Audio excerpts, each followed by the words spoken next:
Hello guys, तो मैं आज आपको पढ़ाने जा रही हूँ कार्डियोवास्कुलर सिस्टम। कार्डियोवास्कुलर सिस्टम क्या होता है? ये हमारा हार्ट का प्रोसेस होता है। तो cardiovascular system is related to heart. इसका जो फंक्शन होता है वो क्या होता है? ये क्या करता है? ब्लड सप्लाई टू ऑर्गन में, आपको बताया था ये ब्लड को सप्लाई करता है हमारे ऑर्गन में। दूसरा फंक्शन होता है इसका मेंटेन ब्लड प्रेशर, ये हमारे ब्लड प्रेशर को भी मेंटेन करता है। तीसरा मेनली जो फंक्शन है वो होता है help in thermo regulation. It means ये क्या करता है? हमारे टेम्परेचर को मेंटेन करने में भी हेल्प करता है। अभी ये जो मैंने डायग्राम बनाया है इसमें मैंने डीऑक्सीजनेटेड ब्लड को ब्लू कलर से और ऑक्सीजनेटेड ब्लड को ग्रीन से दिखाया है। ठीक है, इसमें क्या होता है? मेनली जो हमारा ब्लड है वो क्या होता है? डीऑक्सीजनेटेड होता है। तो वो जो डीऑक्सीजनेटेड ब्लड होता है वो हमारा लोअर बॉडी और अपर बॉडी के थ्रू कहाँ से आता है? इन्फीरियर वेना कावा और सुपीरियर वेना कावा से हमारे राइट एट्रियम में आता है। उसके बाद क्या होता है? राइट एट्रियम में आने के बाद ये ट्राइकस्पिड वॉल्व के थ्रू हमारे राइट वेंट्रिकल में जाता है।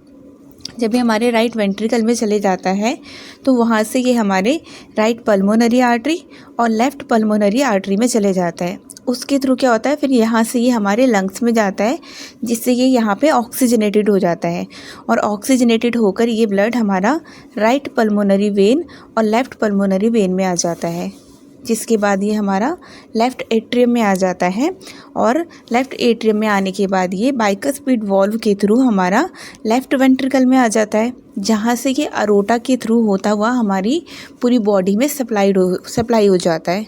ठीक है, अभी मैं आपको एक चीज़ और बता देती हूँ कि जो हमारी बॉडी है इसमें हमने पढ़ा है कि जो हमारा ऑक्सीजनेटेड ब्लड होता है वो हमारा आर्टरी में होता है। हाँ, पर जो हमारा ये जो हार्ट है इसमें क्या होता है? ऑक्सीजनेटेड ब्लड हमारा वेन में होता है, जबकि डीऑक्सीजनेटेड ब्लड हमारा आर्टरी में होता है।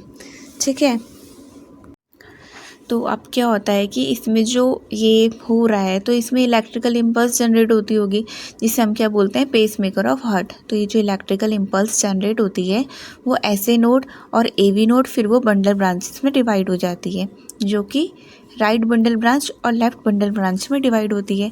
फिर ये राइट पुकिंजी फाइबर और लेफ़्ट पुकिंजी फाइबर में डिवाइड हो जाती है। आप सबके समझने के लिए मैंने इसको एक सिंपल से दिखा रखा है यहाँ पे, जैसे मैंने मेंशन किया है इसमें कि डीऑक्सीजनेटेड ब्लड जो है वो लोअर बॉडी और अपर बॉडी के थ्रू इन्फीरियर वेना कावा और सुपीरियर वेना कावा में आता है, जो कि यहाँ से हमारा राइट एट्रियम में आता है और फिर ट्राइकस्पिड वॉल्व के थ्रू राइट वेंट्रिकल में आता है।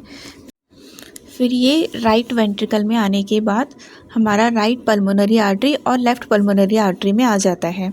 ठीक है, फिर ये क्या होता है? ये लंग्स में चले जाता है। लंग्स में जाके ये जो ब्लड है ये ऑक्सीजनेटेड हो जाता है। फिर ये oxygenated blood right pulmonary vein और लेफ़्ट पल्मोनरी वेन से आता हुआ हमारा लेफ़्ट एट्रियम में आ जाता है, जो कि बाइकस्पिड वॉल्व के थ्रू हमारा लेफ़्ट वेंट्रिकल्स में चले जाता है। उसके बाद ये हमारा अरोटा से होते हुए हमारी पूरी बॉडी में हमारा ऑक्सीजनेटेड ब्लड सप्लाई हो जाता है। तो अब हम आगे पढ़ते हैं इलेक्ट्रोकार्डियोग्राफी क्या होता है। ठीक है, तो अगर हम हॉस्पिटल में जॉब कर रहे हैं तो हमने देखा होगा कि जब हम पेशेंट का ईसीजी लेते हैं तो वो एक ग्राफ टाइप आता है, जो कि ये होता है, इस टाइप से होता है। इसको PQRST बोला जाता है। तो इलेक्ट्रोकार्डियोग्राफी क्या होता है? Electrocardiography is defined as electrical activity of heart presented in graph. ये क्या है? इलेक्ट्रिकली एक्टिविटी को दर्शाता है हार्ट की ग्राफ के उसमें। ठीक है, तो इसमें जो ये P है, P क्या होता है? हमारा एट्रियल डिपोलराइजेशन। यहाँ पे क्या होता है? कॉन्ट्रैक्शन होता है। P और Q का जो सेगमेंट होता है इसको हम बोलते हैं इलेक्ट्रिकल पाउज्ड एट एवी नोड। यहाँ पे इलेक्ट्रिकल पाउज्ड होती है एवी नोड पर। फिर QRS का जो कॉम्प्लेक्स है इसको हम बोलते हैं वेंट्रिकुलर डिपोलराइजेशन। ठीक है, और जो T होता है इसको हम बोलते हैं वेंट्रिकुलर रिपोलराइजेशन। यहाँ पे क्या होता है? रिलैक्सेशन होता है। कॉन्ट्रैक्शन हमारा P पे हुआ है।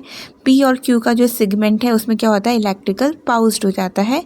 और जो QRS का कॉम्प्लेक्स होता है वहाँ पे डिपोलराइजेशन होता है, वेंट्रिकल डिपोलराइजेशन। ठीक है, और जो T होता है यहाँ पे वेंट्रिकल रिपोलराइजेशन यानी कि रिलैक्सेशन होता है।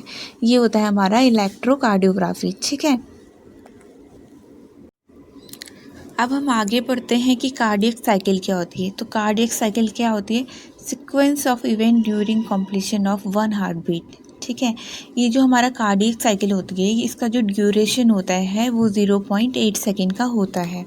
जो इसके मेनली जो होते हैं वो 3 तरीके के इवेंट्स होते हैं, जिसमें हमारा एट्रिया कॉन्ट्रैक्शन होता है, वेंट्रिकल कॉन्ट्रैक्ट होता है और रिलैक्सेशन फेज होता है।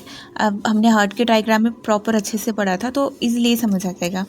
तो एट्रिया कॉन्ट्रैक्ट जो होता है वो क्या होता है, इसको ऑल्सो कॉल्ड एट्रियल सिस्टोल बोला जाता है। ठीक है, ये क्या करता है, transfer of blood from atria to ventricle through tricuspid and bicuspid valve. ठीक है, और जो इसका जो रेट होता है 0.1 सेकेंड का, ये जो है इसका साइकिल होता है। इसके जो 3 इवेंट है इसमें अलग अलग है, इसको प्रॉपर मिला के जो कार्डियक साइकिल है वो 0.8 सेकेंड की होती है। ठीक है, ये था हमारा एट्रिया कॉन्ट्रैक्ट। अब है हमारा वेंट्रिकल्स कॉन्ट्रैक्ट। वेंट्रिकल्स कॉन्ट्रैक्ट क्या है, इसको हम क्या बोलते हैं, वेंट्रिकुलर सिस्टोल बोला जाता है। ठीक है, और ये जो वेंट्रिकल कॉन्ट्रैक्ट है इसमें क्या होता है कि blood is pump to pulmonary artery and aorta, और इसमें क्या होता है कि tricuspid valve and bicuspid valve जब क्लोज होता है तो उसमें लब साउंड प्रोड्यूस होता है, और जब इसमें सेमिलुनार वॉल्व क्लोज होता है तो डब साउंड प्रोड्यूस होता है ना कि लब और डब साउंड कहाँ से आता है, तो ये यहाँ से आता है।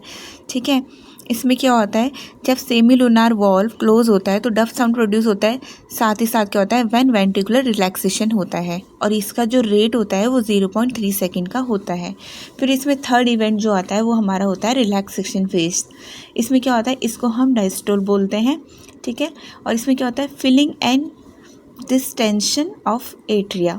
ठीक है, इसमें क्या होता है, डीऑक्सीजनेटेड ब्लड एंटर करता है हमारा राइट एट्रियम में थ्रू वेना कावा, और ऑक्सीजनेटेड ब्लड जो होता है वो एंटर करता है लेफ्ट एट्रियम में थ्रू पल्मोनरी वेन के थ्रू।